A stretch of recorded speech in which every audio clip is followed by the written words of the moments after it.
Right sir. ఇప్పుడు నేను ఒక్కడిని ధ్యానం చేస్తే నాకు ఉపయోగపడుతుంది. ఓకే.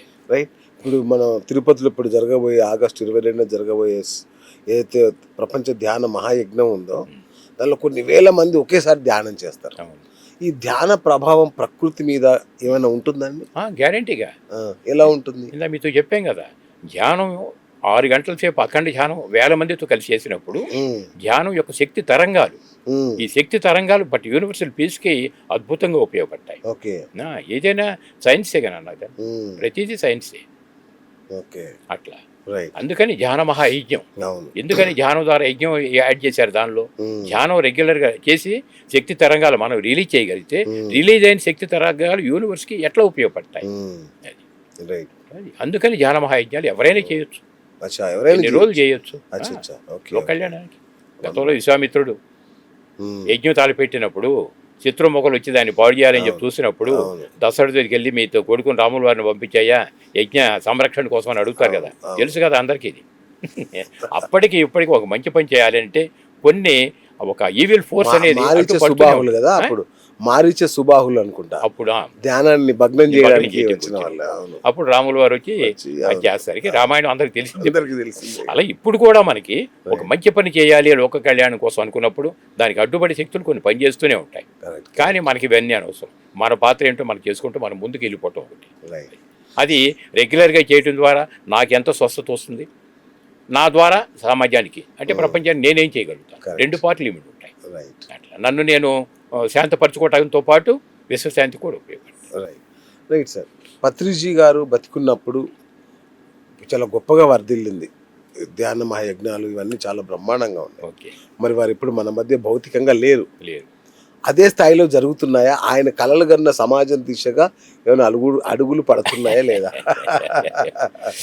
మీ గతంలో కూడా నేను చెప్పున్నాను సార్, పత్రిగారి శరీర విరమణ చేసిన తర్వాత దానికంటే ఎన్నో రెట్లు అధికంగా నడుస్తున్నాయి.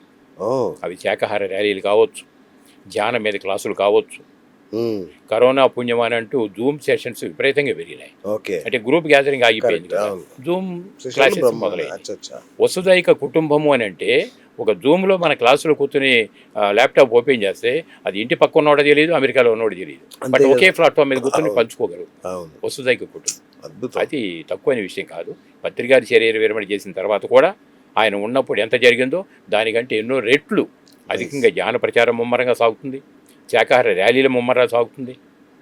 మరి ఇక పిరమిడ్లు కట్టేవాళ్ళు పిరమిడ్లు కడుతున్నారు. మీరు వినే ఉంటారేమో, దరిదాపు ఈ మధ్య మన జూన్ 19 బ్రహ్మర్షి పితామహ పత్రిజీ అనే ఫిల్మ్ రిలీజ్ అయింది. మీ నోటీసులోకి వచ్చే ఉంటుంది. అది 100 థియేటర్లో రిలీజ్ చేద్దాం. ఒక డాక్యుమెంటరీ ఫిలిం సహజంగా మనం ఒక ½ అవర్ 1 అవర్ అంటాం, అలాంటిది 2.5 hours డాక్యుమెంటరీ ఫిల్మ్ 100 థియేటర్లో చేయటం అని అంటే గొప్ప ఏమో అని చెప్పి అనుకున్న పరిస్థితుల్లో ఎట్టస్టేజ్ 250 థియేటర్ల పైన 1,00,000 మందిని కూర్చొని ధ్యానం చేయించగలిగారు, సినిమా చూపించగలిగారు. 1,00,000 మంది హాల్స్లో కూర్చొని చూడటానికి వెళ్ళినప్పుడు ఫస్ట్ 10 నిమిషాలు కళ్ళు మూసుకొని అందరం ధ్యానం చేద్దామని అన్ని థియేటర్లో మొదలుపెట్టారు. ఎట్టస్టేజ్ అది మార్నింగ్ 8 to 10:30 టైమింగ్.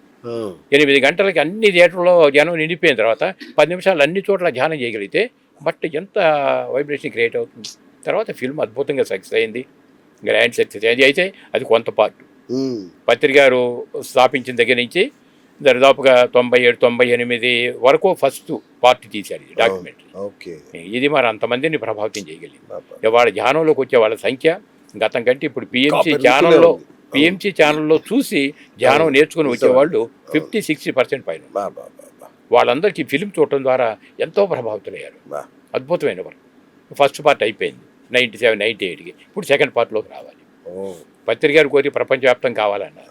అది ఎలా పుట్టింది, ఈ రాయలసీమలో ఏ బెల్ట్ నుంచి వచ్చింది, ఒక పార్ట్ అయిపోయింది. ఇక అది ప్రపంచవ్యాప్తంగా అవటం కోసం ఏ విధంగా విస్తృత పరచబడింది సెకండ్ పార్ట్. ఆ టీం అంతా ఎక్సలెంట్ టీం. సూపర్. గురూజీ, మామూలుగా ధ్యానం అంటే నాకు తెలుసు, ఈ పిరమిడ్ ధ్యానం అనేది ఏంటి? పిరమిడ్ ధ్యానం ద్వారా ప్రత్యేకంగా ఉండగూరే శక్తులు ఏంటి? ఏం లేదు, పిరమిడ్ అనేది just pure science, already proved science. అది లాస్ట్ టైం కూడా మనం అనుకున్నాం. భూతద్దం కింద పేపర్ పెట్టి సూర్యుడు అన్ని చోట్ల ఉన్న భూతద్దం కింద ఉన్న పేపర్ మాత్రం ఎందుకు కాలుతుందంటే భూతద్దం పరిమాణంలో ఉన్న సూర్యకిరణాలు ఏకీకృతం అవుతాయి, అవును, హీట్ మల్టిప్లై అవుతుంది పేపర్ కాదు. ఓకే, జస్ట్ లైక్ మానవుడు జీవించేది కూడా ఓకే, ఆక్సిజన్ ద్వారా మనం బతుకుతున్నాం అని చెప్పి అనుకుంటాం, కానీ ఆక్సిజన్ కంటే మించిన ప్రాణశక్తి ఇంకొంటుంది మనం తీసుకునేది. ఓకే, విశ్వమయ ప్రాణశక్తి అని చెప్పటం కాస్మిక్ ఇదేం చెప్పేసి అది ఏమవుతుందంటే పరిస్థితి పిరమిడ్లో 3 రెట్లు మల్టిప్లై అవుతుంది. అచ్చా అచ్చా అచ్చా. అందుకని చేసే జహానం పిరమిడ్లో కూర్చొని చేయగలిగితే తక్కువ టైంలో ఎక్కువ శక్తి తీసుకుంటాం. Okay okay. అది ఈజిప్ట్లో ఉన్న గీతా పిరమిడ్ నుంచి స్టార్ట్ అయినప్పటికీ పుకార్లు మానవుడి యొక్క ఆలోచన విధానాలు ఎలా ఉన్నప్పటికీ ఫ్యాక్ట్ మనం మాట్లాడుకోవాలంటే మాత్రం రైట్ అది బట్ ఎనర్జీని ఎక్కువ స్టోర్ చేసి మనకు ఉపయోగపడుతుంది. రైట్ అందరూ వాడుకోవచ్చు దాన్ని. రైట్. అలానే పిరమిడ్ లేకుండా ధ్యానం చేయకూడదని కాదు, ఎక్కడైనా చేసుకోవచ్చు, చేయొచ్చు, కానీ బట్ అందులో కూర్చుంటే తొందరగా మనకి Right. ఇంప్రూవ్మెంట్ కనిపిస్తుంది. ఇంటర్వ్యూ మొదట్లోనే మీరు ఒక మాట అన్నారు, ఇది విద్యార్థులకు చేరాలి అని మెయిన్ మెయిన్గా. రైట్. అలాంటప్పుడు దీన్ని విద్యా వ్యవస్థలో ఒక భాగం ఎందుకు చేయకూడదు? ఇప్పుడు ఆ ఆల్మోస్ట్ దిశగా ఏమైనా అడుగులు పడుతున్నాయా? బాగా పడుతున్నాయి. ఈ ఓవరాల్ మా పిఎస్ఎస్ మూమెంట్లో ఎన్నో రకాలైన విభాగాలు ఉన్నాయి. Okay. శాఖాహార ర్యాలీలు చేసేవాళ్ళు ర్యాలీలు చేస్తున్నారు, జూమ్ క్లాసులు చేసేవాళ్ళు ధ్యానం క్లాసులు నడుస్తున్నాయి, పిరమిడ్లు కట్టేవాళ్ళు పిరమిడ్లు కడుతున్నారు. ఇప్పుడు ఆ ఫిల్మ్ అనేది ఫిల్మ్ తీసే వెంకట్ అనే టీం వాళ్ళంతా ఫిల్మ్ తీశారు.